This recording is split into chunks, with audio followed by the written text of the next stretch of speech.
ఆ 500 ఆయనకి ఇచ్చేయండి, ఇక్కడ డబ్బులు తీసుకోవద్దు. 500 రిజిస్ట్రేషన్ ఫ్రీగా రిజిస్ట్రేషన్ చేయండి. 500 కావాలి, మీరు స్వాధీనం చేసుకోండి. అప్పుడు అభివృద్ధి పథంలో హైదరాబాద్ నడుస్తుంది. లంగ్ స్పేస్ ప్రభుత్వ ఉంటుంది, భూములు పెరుగుతాయి రకరకాల కాబట్టి ప్రయోజనాలు ప్రభుత్వానికి ఉపయోగకరంగా ఉంటుంది, ఉంటాయి. ప్రజలకి ఉపయోగకరంగా ఉంటుంది మీరు చెప్తున్నారు. ఎస్, కంటిన్యూ చేద్దాం రామ్మోహన్ గారు. ఎస్, న్యూమన్ గారు, మహమ్మద్ న్యూమన్ గారు నమస్తే అండి. సో ఏంటి అసలు విమర్శలు చేస్తున్న ఈ పాలసీ పట్ల, హిల్ట్ పాలసీ పట్ల విమర్శలు చేస్తున్న మీరేం చెప్తారు? ఇప్పుడు రామ్మోహన్ గారి సజెషన్స్ మీరు ఎంతవరకు అంగీకరిస్తారు? Very good evening to you, Very good evening. Satish Garu, as well as మన panel members Narasimha Reddy Garu, as well as Rammohan Rao Garu, all the viewers. So ఏదైతే గవర్నమెంట్ తీసుకొచ్చిందో policy, Hyderabad industrial land transformation ఒక policy. దీంట్లో దాదాపు 9,292 ఎకరాలు, అంటే దాంట్లో కూడా 2 భాగాలుగా మీరు చూసుకుంటే, ఒక భాగంలో plots, industrial plots, industrial zone లో ఉన్నటువంటి acres of lands, parcels of lands, అవి దాదాపు 4,700 ఎకరాలు. మిగతాది డ్రైనేజ్ కి కానివ్వండి, రోడ్స్ కి కానివ్వండి, వాటికి కావాల్సినటువంటి ఎకరాలు 4,500 ఎకరాలు. ది రీజన్ గవర్నమెంట్ తీసుకొచ్చినటువంటి ఏకైక ఉద్దేశం, ఈ రోజు ఆనాడు స్థాపించినటువంటి నిజాం కాలంలో స్థాపించినటువంటి ఇండస్ట్రియల్ ఏరియా మీరు తీసుకుంటే, అజామాబాద్ కానివ్వండి, సనత్ నగర్ లో ఉన్నటువంటి ఇండస్ట్రియల్ ఏరియాస్ కానివ్వండి, వీటిలో చాలా వరకు ఇండస్ట్రీస్, హెవీ ఇండస్ట్రీస్ ఈ రోజు డీఫంక్ట్ గా ఉన్నాయి. అంటే అవి ఫంక్షనింగ్ గా లేవు. ఫంక్షనింగ్ గా లేవున్నప్పుడు ఆ యొక్క ల్యాండ్ దేని గురించి వాడాలి? ఎందుకు వాడలేనటువంటి పరిస్థితి ఉంది అని అంటే, ఆ ల్యాండ్ అలాట్ చేసినప్పుడు గవర్నమెంట్ తన యొక్క పర్పస్ ఇస్తుంది. It is basically used for an industry అని చెప్పేసి, అది మల్టీ పర్పస్ జోన్ కింద మారినప్పుడే, మల్టీ యూజ్ జోన్ కింద మారినప్పుడు మాత్రమే వేరే ఒక దానికోసం మీరు దాన్ని యూజ్ చేయొచ్చు.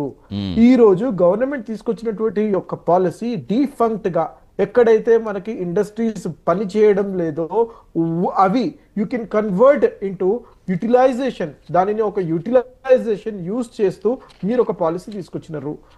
దానిని వీరి యొక్క అప్లికేషన్ పెట్టుకోవాలా, 7 days లో ఇనిషియల్ స్క్రూటినీ అవుతుంది. మిగతా 7 days లో వారు దానిని రివ్యూ చేసిన తర్వాత 45 days లో రెగ్యులరైజేషన్ చేస్తారు. దానికి ఒక రేట్ ఇచ్చినారు 30%. ఒకవేళ 80 feet రోడ్ కంటే తక్కువ ఉంటే 30% of the land value through the SRO కట్టాలి అని చెప్పేసి. ఒకవేళ 80 feet రోడ్ కంటే పెద్ద రోడ్లు ఉంటే మాత్రం దానికి 50% ఆఫ్ ద ఎస్ఆర్ఓ రేట్ అని చెప్పేసి. This is a policy, clear cut policy. మీరు ఒక్కసారి చూసుకుంటే, ఈరోజు మేము ఈ తీసుకొచ్చినటువంటి పాలసీస్ వల్ల ఏదైతే ఈరోజు కంపెనీస్ ఉన్నాయో, ఫ్యాక్టరీస్ ఉన్నాయో, ఇండస్ట్రీస్ ఉన్నాయో, ప్రజల రెసిడెన్షియల్ జోన్ లో ఆనాడు అవుట్స్కట్స్ లో ఉండేవి, ఈ రోజు సిటీ మధ్యలో ఉన్నాయి. దానిలో రావాల్సినటువంటి కాలుష్యాలు వల్ల జనాలకి ఇబ్బంది కలుగుతుంది. కాబట్టి గ్రేటర్ హైదరాబాద్ లో ఉన్నటువంటి రీజియన్ లో ఏదైతే ఇండస్ట్రీస్ ఉన్నాయో వారు బయటకి మూవ్ చేసుకోవచ్చు, లేకపోతే వాళ్ళు రీపర్పస్ చేసుకోవచ్చు అనే ఏకైక ఉద్దేశంతో మేము తీసుకొచ్చినటువంటి ఈ పాలసీ. గవర్నమెంట్ ఖజానాకి కూడా కొంచెం డబ్బు వస్తుంది. ఈ రోజు ఆర్థిక పరిస్థితి బాలేదు కాబట్టి, సంక్షేమ పథకాలు మేము ఇచ్చినాం కాబట్టి వాటిని నెరవేర్చాలి. కాబట్టి మనము ఈ చేయడం వల్ల దాదాపు 5,000 కోట్ల రూపాయలు ప్రభుత్వ ఖజానాకి వస్తుందని మేము భావిస్తున్నాము. అంటే పరిశ్రమల పేరుతో ఇచ్చిన రివ్యూ చేస్తామని చెప్పారు, ఏదైతే ఉపయోగపడలేదు అవి, అంటే ఏవి ఉపయోగపడలేదు అనేది ఒక డేటా అనేది తయారు చేస్తారా, ఇంకా ప్రాసెస్ లో ఉందనుకోవాలా? Government all the data sir. మీరు అప్లికేషన్ పెట్టుకోవాలి. మీకు చేంజ్ చేయాలి అనుకుంటే మీకు ఎవరు బలవంతం చేసే పరిస్థితి లేదండి. మీరు ఒకవేళ రన్నింగ్ ఫ్యాక్టరీ ఉంది, మీకు రన్నింగ్ ఇండస్ట్రీ ఉంది, if you want to continue you can continue. అక్కడ ఎక్కడా ప్రెషర్ లేదే. ఐడెంటిఫై చేసినటువంటి యొక్క ల్యాండ్ లో మీకు ఒకవేళ మార్చాలి అని అనుకుంటే, హెచ్ఎంటీ ఉందండి. I will give you an example. Suraram దగ్గర, బాల్ నగర్ దగ్గర మీకు హెచ్ఎంటీ ఉందండి. హెచ్ఎంటీ హిందుస్థాన్ మిషన్ టూల్స్ గురించి నేను మాట్లాడుతున్నాను. ఈ రోజు హెచ్ఎంటీ యొక్క ప్రాపర్టీ మీరు ఒకసారి వెళ్ళి చూడండి. అక్కడ హెచ్ఎంటీ అసలు రన్ అవ్వట్లేదు. ఏం చేస్తారంటే అక్కడ పిల్లలు క్రికెట్ ఆడుతుంటారు. అక్కడ మీరు పోయి చూడండి. This is fact. ఒకవేళ దానిని హెచ్ఎంటీ వాళ్ళే 30% ఆఫ్ ట్యాక్స్ ఏదైతే మేము చెప్తున్నామో, 30% ఆఫ్ ఫీ ఏదైతే చెప్తున్నామో అది కట్టితే మాత్రం they can use it for a different purpose. వాళ్ళు రెసిడెన్షియల్ గా వాడతారా, ఐటీ కంపెనీకి ఇసుకుంటారా, they can use it in some another way కదా. అది మేము చెప్పేది.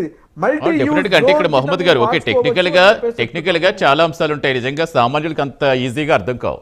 కాకపోతే ఇప్పుడు రీసెంట్గా చూస్తాం బాచుపల్లి కొన్ని ఇండస్ట్రియల్ ఏరియాస్లో ప్రజలు అక్కడ ఆల్రెడీ చాలా పెద్ద పెద్ద అపార్ట్మెంట్స్ వెళ్తాయి, ఆల్రెడీ ఈఎస్ఐ భూములని ఏదైతే ఉన్నాయో వాటిని రెసిడెన్షియల్ జోన్లుగా మార్చేస్తారు, దానికి సంబంధించి ఎన్ఓసీలు వచ్చేస్తాయి కాబట్టి వాళ్ళు కట్టారు, వాళ్ళు అమ్ముకున్నారు, వాళ్ళు ఆల్రెడీ ఉంటున్నారు చాలామంది అక్కడ. చాలామంది ఈ మధ్యకాలంలో రీసెంట్గానే చాలా విపరీతంగా మేము అవసరం పడుతున్నాం, మాకు ఊపిరి ఆడట్లేదు అంటూ అనేక మంది వచ్చారు. అంటే ఏంటి ఇప్పుడు అంటే ఉన్న కంపెనీలు తరలిస్తాము, కాలుష్యం లేకుండా చేస్తాం ఒకవైపు చెప్తున్నారు, మరోవైపు ఆ భూములు స్వాధీనం చేసుకుంటామంటారు. అసలు అంటే ఏం జరుగుతుంది అనేది కొంచెం అర్థం కాకుండా లేదా అనిపిస్తోంది. అగైన్ ఐఎమ్ టెలింగ్ యూ, మీరు ఒక ఇండస్ట్రీ నడిపేటట్టయితే let me give a example of again HMT. ఒక 100 ఎకరాలు మీ ఆధీనంలో గవర్నమెంట్ ఆనాడు మీకు ఇచ్చుంటే మీరు ఫ్యాక్టరీ నడపండి అని చెప్పేసి ఒక పర్పస్, ఒక ఇంటెంట్ ఉంటుందండి. ఆ పర్పస్ ఇండస్ట్రీ గురించి మీరు వాడుతున్నారని చెప్పేసి గవర్నమెంట్ మీకు అలొకేట్ చేసిందండి. It's a government land but you're paying the fee అనమాట. ఈ రోజు మనం గవర్నమెంట్ ఏం చెప్తున్నాము అని అంటే, ఆ ఇండస్ట్రీ ఒకవేళ డీఫంక్ట్ అయ్యి ఈ రోజు అక్కడ ఒకవేళ మ్యానుఫ్యాక్చరింగ్ యూనిట్ కంప్లీట్ గా క్లోజ్ అయిపోయి ఉంది, లేకపోతే ప్రజలకి ఇబ్బంది కలుగుతుంది because of the pollution, because of various reasons, దానిని అక్కడి నుంచి తరలించి వేరే చోట పోవాలి అని అనుకున్న ఏదైతే కంపెనీస్ భావిస్తున్నారో వారు పోవచ్చు. దానికి ఒక వెసులుబాటు ఇస్తున్నాము. గవర్నమెంట్ ఏదైతే మీకు ఇచ్చినటువంటి ల్యాండ్ ని మీరు వేరే పర్పస్ కింద వాడుకోవాలి అని అంటే దానికి 30% నుంచి 50% ఆఫ్ ఫీ కట్టాలి అని చెబుతున్నాము. కట్టడం వల్ల ఆ ల్యాండ్ అనేది వేరే రీజన్స్ కింద వాడుకోవచ్చు మీరు. It could be a residential building, it could be a commercial complex, it could be N IT complex, it could be anything. దేనికైనా వాడుకోవచ్చు, ఎవరిక్కడ లాక్కోవడం లేదండి. మీరు ఏదైతే 30% నుంచి 50% ఫీ కడతారో అది గవర్నమెంట్ ఖజానాకి వస్తుంది అని చెప్పేసి మేము తెలియజేస్తున్నాము. ఇక్కడ మీరు చూసుకున్నట్లయితే గత ప్రభుత్వం ఈ రోజు ప్రతిపక్ష నేత అయినటువంటి కల్వకుంట్ల తారక రామారావు గారు ఏం మాట మాట్లాడుతున్నారో ఒక్కసారి మీ ద్వారా నేను తెలియజేసుకుంటున్నా. వారు ఏమంటున్నారండి, 5 లక్షల కోట్ల నష్టం జరిగింది అని చెప్పేసి. ఎక్కడ జరుగుతుందండి? ఈ ల్యాండ్ యొక్క నేచర్ ని, ఈ ల్యాండ్ యొక్క పర్పస్ ని మాత్రమే మార్చడం జరుగుతున్నది. దానితో పాటు ప్రభుత్వానికి ఖజానా వస్తున్నదండి, ట్రెజరీకి మాకు డబ్బు వస్తున్నది. వారు చేసిన మాదిరిగా వారు 10 సంవత్సరాలు అధికారంలో ఉన్నప్పుడు ఎన్ని ల్యాండ్స్ ఈ రకంగా రెగ్యులరైజ్ చేశారో నా దగ్గర లిస్ట్ ఉంది, మీ ముందు నేను పెడతాను. వారు ఈ పాలసీ లేకుండా కూడా వారు చేశారండి, లేకుండా కూడా ఇండస్ట్రియల్ పాలసీ లేకుండా కూడా వారు రెగ్యులరైజ్ చేసి వారికి కావాల్సినటువంటి వారికి ఇచ్చారండి ల్యాండ్. మియాపూర్ ల్యాండ్ గురించి నేను ఒక్క విషయం చెప్తానండి. మియాపూర్ ల్యాండ్ స్కామ్ గురించి 800 ఎకరాల ల్యాండ్ స్కామ్ అండి. 800 ఎకరాలు. ఏసీబీ మొట్టమొదటిసారి అక్కడ ఉన్నటువంటి అక్కడ పనిచేసినటువంటి సబ్ రిజిస్టర్ ఆఫీసర్లని అరెస్ట్ చేసిందండి, జైలుకి పంపించిందండి. ఇది కాదా? టైటిల్ డీడ్స్ క్యాన్సిల్ చేసింది ఇది కాదా? 800 ఎకరాలు ఫ్రాడ్యులెంట్ మీన్స్ లో పయాగా ల్యాండ్స్ గురించి నేను మాట్లాడుతున్నానండి. ఆనాడు నిజాం సర్కార్ ఉన్నప్పుడు పయాగా వాళ్ళకి విలేజెస్ ఉండేవండి, విలేజెస్ పయాగా ల్యాండ్స్ అండి. వాటిలో 100 ఎకరాలు, 200 ఎకరాలు, 300 ఎకరాలు, 800 ఎకరాల ల్యాండ్ స్కామ్ చేశారండి. మియాపూర్ లో మీరు కూడా హైదరాబాద్ లో ఉంటున్నారు కాబట్టి నేను మీ ద్వారా ఒక్క సూటి ప్రశ్న అడుగుతున్నానండి. మియాపూర్ లో ఈ రోజు గజం స్థలం ఎక్కడ చూసుకున్నా సరే 1,00,000 నుంచి 2 లక్షల రూపాయలు మినిమం ఉందండి. అంటే 800 ఎకరాలకి మీ డబ్బు ఎంత ఖర్చు అయి ఉంటుందో మీరు ఒక్కసారి ఆలోచన చేయండి. వారు చేసినటువంటి అవినీతి గురించి మీరు మాట్లాడాలి. ఇక్కడ మేము చేస్తున్నటువంటి రెగ్యులరైజేషన్ అండి. రేవంత్ రెడ్డి గారు కానివ్వండి, ఉత్తమ్ కుమార్ రెడ్డి గారు కానివ్వండి, శ్రీధర్ బాబు గారు కానివ్వండి, ఈ మంత్రివర్గం కానివ్వండి, ప్రభుత్వంలో ఉన్నటువంటి ఏ మంత్రి కూడా తన జేబులో వేసుకోవడానికి మేము పనిచేయడం లేదండి. ప్రజల కోసం నిబద్ధతతో మేము పనిచేస్తున్నామండి 100%.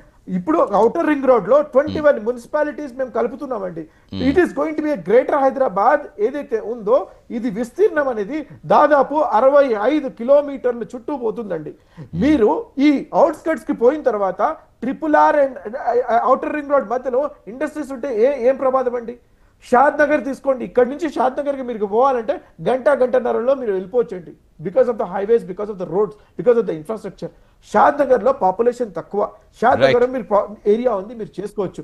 అటు పక్కన ఫార్మా సిటీ ఏదైతే నరసింహారెడ్డి గారు ప్లేస్ ఉందో అటు పక్కన మీరు పెట్టుకోవచ్చు, ఏం ఇబ్బంది లేదండి. నేను ఏమంటున్నాను అని అంటే మనం డెవలప్ అవుతున్నాము, ప్రజలు ఇక్కడ డెవలప్ అవుతున్నారు, వీరికి కావాల్సినటువంటి వసతులు కల్పించాల్సిన అవసరము బాధ్యత ప్రభుత్వం మీద ఉంది కాబట్టి ఇటువంటి పాలసీ తీసుకొచ్చినామని చెప్పేసి నేను తెలియజేసుకుంటాను. రైట్ అండి. ఎస్ నరసింహారెడ్డి గారు నమస్తే అండి. నరసింహారెడ్డి గారు నమస్తే. మీరు అంటే ప్రస్తుత పాలసీ అసలు మీకున్న అభ్యంతరాలు ఏంటి? ప్రధానంగా ఇప్పుడు టీఎస్ ఐఎస్సి ల్యాండ్లో అప్పుడు మీ